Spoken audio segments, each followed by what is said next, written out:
High in the Himalayas, on the slopes of Mount Everest, lies a place climbers call Green Boots Cave. For years, a body rested there, frozen, unmoving, and impossible to ignore. That man was David Sharp. This is not just a story about death on Everest.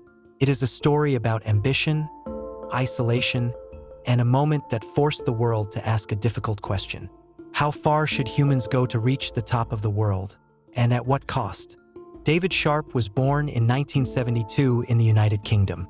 He wasn't a celebrity climber or a sponsored athlete. He was a quiet, experienced mountaineer, known for climbing independently.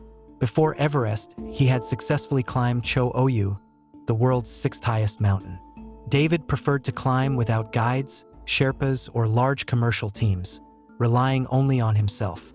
It was a style that reflected freedom and determination, but also great risk. In May 2006, David Sharp attempted Mount Everest from the north side in Tibet. Unlike most climbers, he chose a low-budget expedition. He carried limited oxygen and had no Sherpa support. Above 8,000 meters, climbers enter what is known as the death zone, where oxygen is scarce, strength fades, and the body slowly shuts down. Every step becomes a battle. During his descent, exhausted and suffering from severe altitude sickness, David Sharp stopped near Green Boots Cave. He was disoriented, freezing, and running out of oxygen. Over the next several hours, dozens of climbers passed him. Some believed he was already dead. Others assumed help was coming. At that altitude, rescue can be nearly impossible. Helping one person can cost multiple lives. David Sharp died alone on Everest, just 300 meters below the summit. When news of David Sharp's death reached the world, it caused outrage. People asked, why did so many walk past him? Had Everest become more about summits than human life?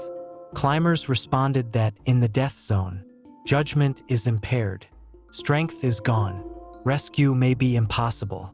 David Sharp's death became a symbol, forcing the world to confront the ethics of modern mountaineering. After 2006, Everest began to change. There was more discussion about responsibility, better coordination between teams, and greater awareness of solo climbers' risks. David Sharp's body was eventually moved from view, but his story remains, taught as a lesson rather than forgotten as a statistic. David Sharp came to the Himalayas chasing a dream shared by many. He found beauty, danger, and tragedy.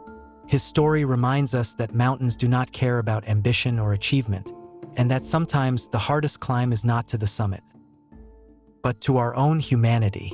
Subscribe for more interesting facts like this.